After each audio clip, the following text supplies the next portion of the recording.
마지막 때의 마지막 7번째 에피소드 목적지와 거짓 표지에 대해서 시작하도록 하겠습니다. 오늘도 역시 손 장로님과 함께 하게 됐습니다. 반갑습니다. 예, 집사님 반갑습니다. 네.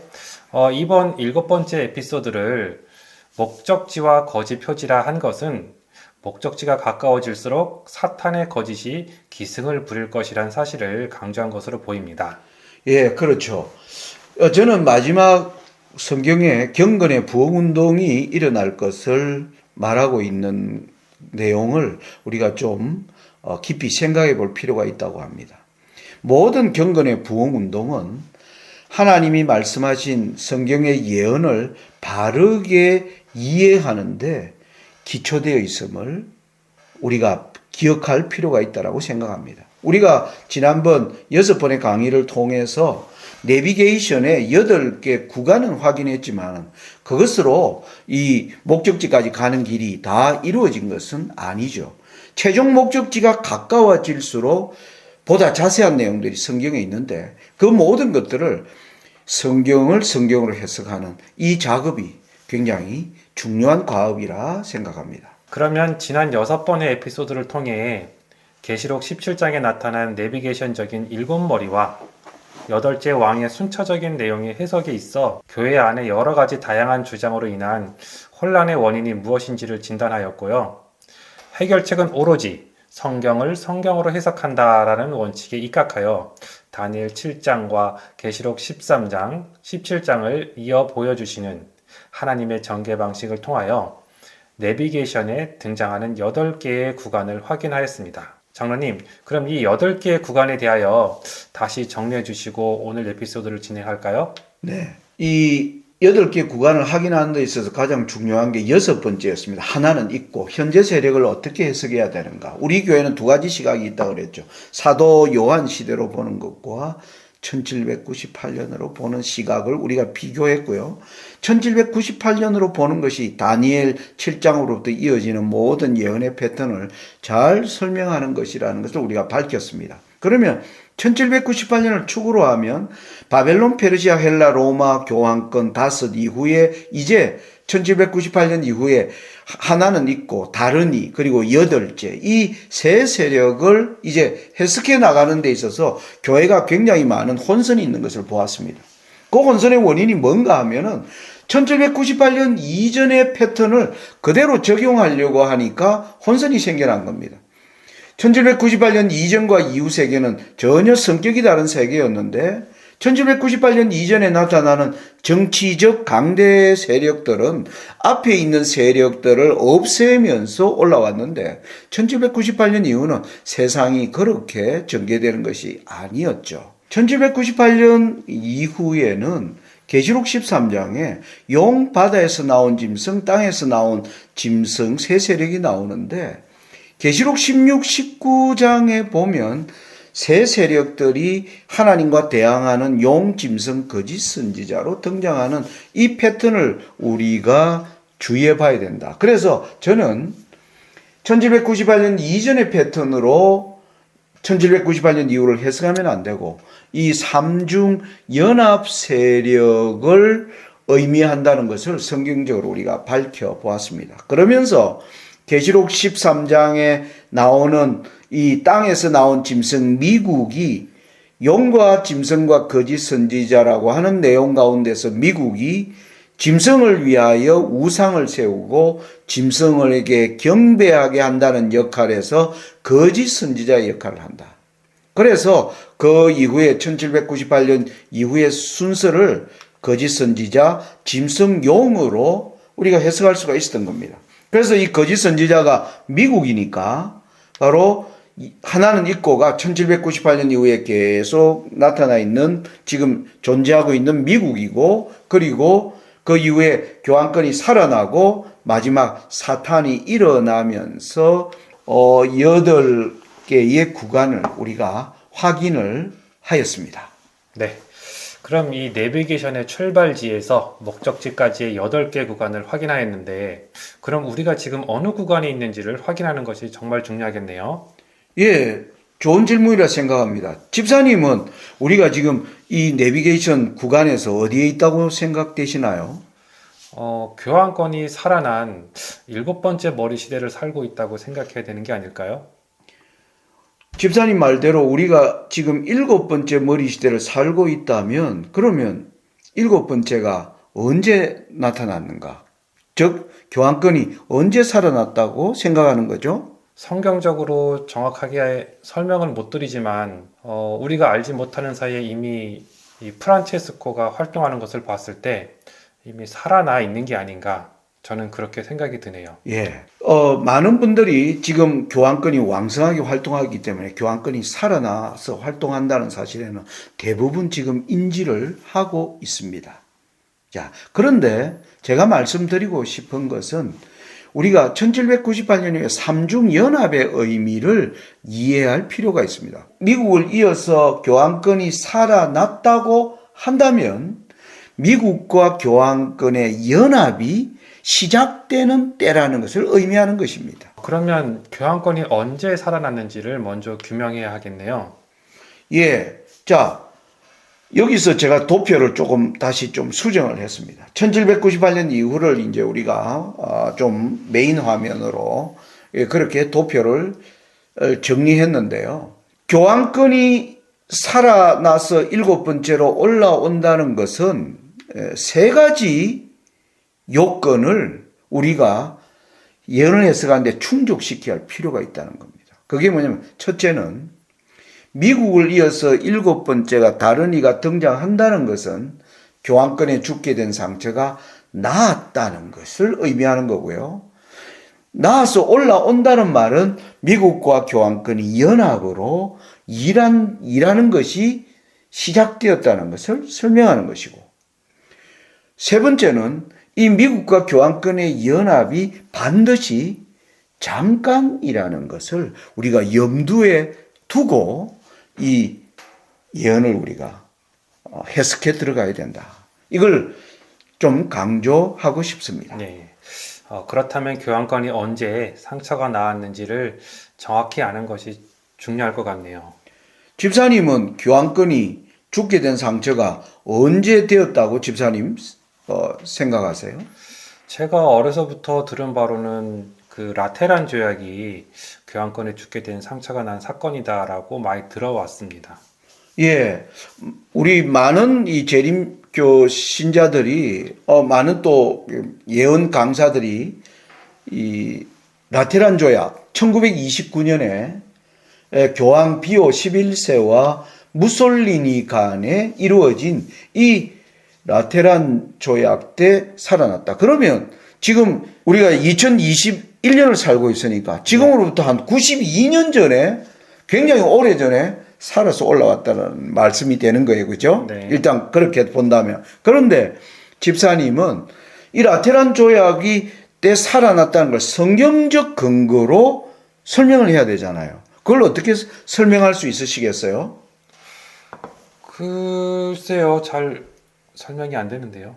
예. 그럼 설명이 안 되고 교회에서 그냥 가르치니까 그런 걸로 지금까지 네. 믿어오신 거죠. 네. 예. 근데 우리가 마지막 목적지를 찾아가는 이 모든 것은 다 성경적으로 우리가 성경이 거기에 대하여 어떤 말을 하고 있는지를 우리가 다 확인해 봐야 되는 것입니다. 라테란 조약은요, 오늘날 이탈리아 지도인데요. 여기 이탈리아는 제가 이 동그라미 친 이 로마 안에 지금의 바티칸 시국이라는 땅을 이제 교황이 무솔리노부터 이제 이양받는 그러한 정교 협약이었습니다. 그래서 많은 예언 전문가들이 이 라테란 조약으로 근거를 드는 이유가 교황권이 오늘날 바티칸 시국을 중심으로 교황권이 지금 활동하고 있으니까 그 기초가 이루어진 때가 이 조약을 통해서 이루어졌기 때문에 이때를 교황권이 살아난 것이라고 그렇게 생각하는 거예요. 성경적 지지에 상관없이. 네. 1929년 이탈리아와 교황청 사이에 체결된 라테란 협정으로 58년 동안 계속되어 온 이탈리아와 교황청의 분쟁은 끝났다. 애초 분쟁은 1871년 시작되었다. 이탈리아는 로마와 남부지방이 포함된 교황령을 차지했다. 교황청은 과거 남부지방의 영토에서 엄청난 수입을 올렸기 때문에 강력히 반발했다. 무솔리니는 로마에서 바티칸 시국을 독립시킨다는 보장을 하고 남부지방을 차지하는 대가로 이탈리아 정부는 7억 5천만 리라를 교황청에 보상하는 동시에 연간 5%의 이윤 비율인 이탈리아 정부 발행의 장기 공채 10억 리라를 지불한다는 약속으로 영토 문제를 매듭지었다. 예. 자, 이 교황의 옛날에 교황이 방대한 영토를 가지고 있었는데 교황이 치명적 이제 죽음을 당하고 거기에 살아나는 이 100년 이상의 기간 동안에 이 땅 문제가 복잡하게 얽혀 있던 거를 그걸 교황이 다스리기 또 엄청난 땅을 다 달라고 할 때 이탈리아 정부가 받아들이기 어려워서 지금의 바티칸 시국이라고 하는 조그만 땅을 주는 대신에 옛날에 교황의 영토로 하던 그 땅을 이제 국가가 보상해주는 바로 그 내용이 라테란조약의 중요한 내용입니다. 그러니까 성경적 근거는 없고 역사적 근거로 그렇게 판단을 한 거예요. 역사적 사실이 그러하다 이렇게 설명드릴 수가 있겠습니다. 그럼 좀 더 원활한 이해를 위해서 그 시대적 배경에 관해 말씀해 주실 수 있나요? 예, 집사님, 이 프랑스 혁명에서 교황이 쫓겨나잖아요. 그죠? 1798년. 제가 이 프랑스 혁명이 진행되는 과정을 이렇게 하나의 일련의 도표를 제가 여기 해놨는데, 집사님 이 도표를 보시면 프랑스 혁명이 몇 년부터 몇 년까지 진행되는지 확인하실 수 있으시죠? 예. 1789년부터 1799년까지 약 11년간 진행되었다고 할 수 있겠네요. 예. 굉장히 긴 기간입니다. 이게 처음에 일어날 때는 부르봉 왕조 루이 16세의 통치에 대해서 백성들이 불만이 있어서 됐는데 처음에는 왕과 타협하기 위해서 했는데 이 문제가 쉽게 풀리지 않는 겁니다. 혁명이라는 게 자기 생각대로 되는 게 아니거든요. 그러다 보니까 혁명을 주체하는 세력들 간에 서로 다투기도 하고 또 혁명 세력 중에는 온건파가 있고 강경파가 있고 이들이 서로 엎치락 뒤치락 하는 가운데 프랑스 혁명은 굉장히 여러 가지 전환기를 맞이하게 됩니다. 그런 가운데서 1793년에 여기 도표에 보면 자코뱅당이라는 강경파가 프랑스 혁명을 주도하면서 이때 왕과 왕비를 기어진에 단두대에서 목을 잘라버립니다. 집사님이 아시다시피 프랑스 주변에는 뭐 오스트리아, 헝가리 수많은 나라들이 있잖아요. 그 나라들도 다 절대 왕정이거든요. 그러니까 프랑스가 왕을 감옥에 가다 두고 있을 때 주변 왕정 국가가 그걸 관심 있게 볼까요, 안 볼까요? 볼 수밖에 없죠. 예. 그런데 왕과 왕비의 목소리를 잘라버렸다? 엄청난 충격을 받아요, 주변 나라들이. 그래서 주변 나라들이 반발할 수밖에 없는 겁니다. 그래서 프랑스 혁명 세력을 향해 얘기하죠. 당장 왕정체제로 돌아가지 않으면 우리와 전쟁할 각오를 해라. 근데 프랑스 강경파가 외부에서 그런다고 듣겠습니까? 듣지 않겠죠. 네네. 거기에서 프랑스는 혼란을 겪습니다. 안으로는 혁명, 밖으로는 뭐합니까? 전쟁. 예, 전쟁이 일어나는 그런 와중에 1790년에 걸출한 전쟁 영웅이 올라오는 거예요. 그 사람이 누굴까요? 나폴레옹. 예, 나폴레옹이 올라와서 이제 프랑스를 여기 지도를 보면 프랑스를 위협하는 모든 동맹 국가들을 하나하나 타개하는 가운데 1798년에 나폴레옹이 이탈리아를 들어가서 이탈리아에 다스리고 있던 교황이 여기 지도를 보시면 교황의 엄청난 영토가 있죠. 이 교황을 이제 잡아서 감옥에 가둬버리고 스스로 왕이 되면서 그래서 이 교황의 영토를 프랑스 영토로 합병해버리는 이런 이제 일들이 생겨납니다. 그러니까 이 땅이 프랑스에 뺏겼다가 그렇게 됐는데 집사님 나폴레옹이 결국 워털루 전쟁이 언제 일어난 겁니까? 1815년이에요. 이 전쟁 때 나폴레옹이 실각하면서 이제 이 교황이 다스리고 있던 땅은 복잡한 이제 가운데서 이탈리아도 혼란기를 겪어 나가는데 1929년에 이탈리아의 총통인 무솔리니와 교황이 이 문제를 이제는 매듭지을 때가 되었다. 그래서 이 땅 문제에 관한 합의가 바로 이 라테란 조약입니다. 그래서 이것은 이탈리아 정부와 교황청 간의 정교 협약인 것입니다. 아까 우리가 이 내용을 읽었죠. 오늘날 교황이 다스리고 있던 그 큰 영토.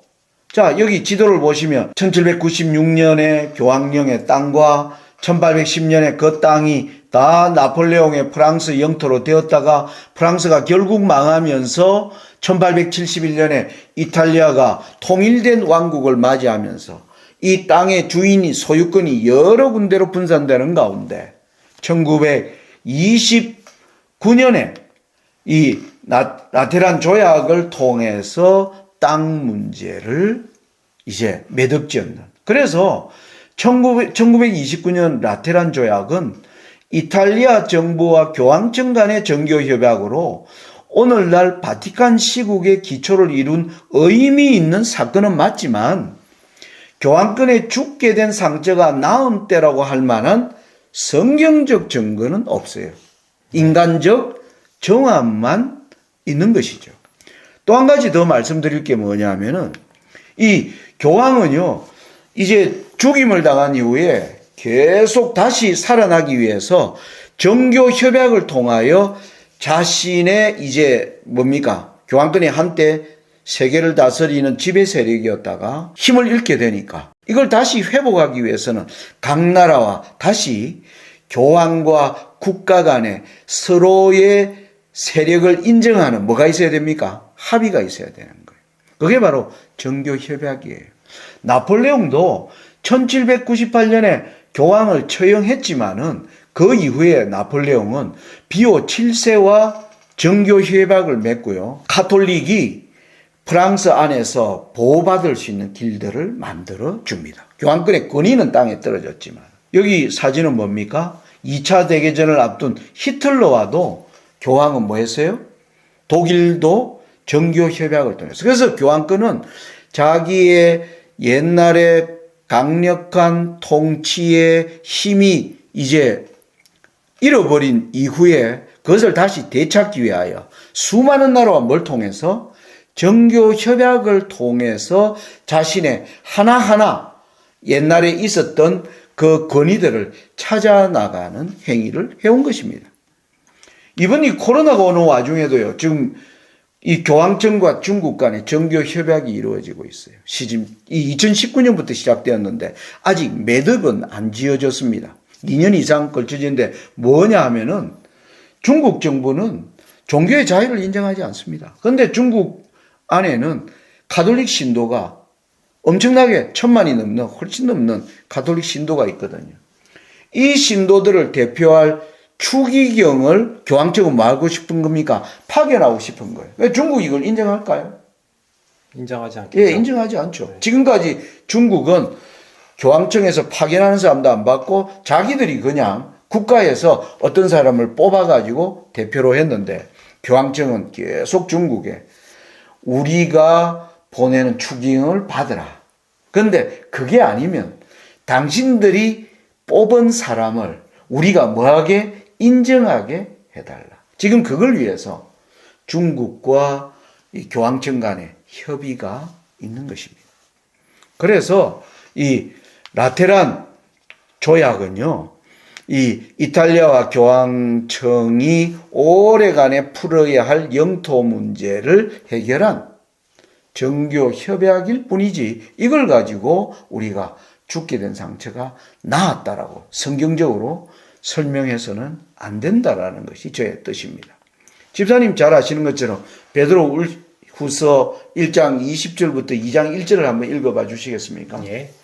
먼저 알 것은 경의 모든 예언은 사사로이 풀 것이 아니니 예언은 언제든지 사람의 뜻으로 낸 것이 아니요 오직 성령의 감동하심을 입은 사람들이 하나님께 받아 말한 것임이니라. 그러나 민간에 또한 거짓 선지자들이 일어났었나니 이와 같이 너희 중에도 거짓 선생들이 있으리라. 예. 우리 재림교회는 예언을 사사로이 푸는 교회가 아니었습니다. 철저히 예언을 성경으로 검증해 나가는 그러한 교회였는데 우리가 내비게이션의 8구간을 공부하면서도 지금 재림교회가 이 문제에 혼란에 빠져 있고요. 그리고 교환권이 언제 살아서 올라오는가에 대한 예언의 이 굉장히 중요한 사건을 성경에 입각에 풀지 않고 인간적 어떤 사건의 정황이 보여주는 것 따라 해석한다는 것은 저는 상당히 유감스럽다. 이 베드로의 경고를 이와 같이 너희 중에서도 거짓 선생들이 있으리라는 이 경고를 우리가 굉장히 엄중하게 들어야 된다라고 생각합니다. 사실 초기 문집 여기 233페이지의 내용을 제가 여기 적었는데요. 여기의 내용에 보면 모든 이 예수님의 재림을 향한 어떤 경건의 운동들은 바른 성경 예언을 해석한 데서 시작되었다. 우리 한번 이 233페이지 한번 읽어봐 주시기 바랍니다. 네. 나는 1843년 당시의 외침에 하나님께서 함께 하신 것을 보았다. 백성들을 깨우쳐 저들로 하여금 진리를 찬성하는 편에 서든지 아니면 반대하는 편에 가담하는 자를 결정하도록 시험하는 것이 하나님의 계획이었다. 목사들은 예언적 기간이 틀림없는 것임을 확신했고 그들 중 어떤 이들은 자만을 버리고 그들의 봉급과 그들의 교회를 떠나 이곳저곳으로 돌아다니면서 그 기별을 전했다. 그러나 극소수의 목사들만이 하늘로부터 온 이 기별을 받아들였다. 그러므로 그 사업은 교역자가 아닌 평신자들에게 놓이게 되었다. 어떤 이들은 그 기별을 전하기 위하여 농장을 벌였고 어떤 이들은 공장과 상업을 그만두었다. 심지어 어떤 전문직을 가진 자들은 그들의 전문직을 떠나 첫째 천사의 기별을 전하는 인기 없는 사업에 종사하기도 하였다. 이 기별은 가는 곳마다 사람들의 마음을 움직였다. 이 영혼을 정결케 하는 사업은 사람들의 예정을 세속적인 사물에서 돌이켜 그들로 하여금 일찍이 없었던 헌신을 하게 했다.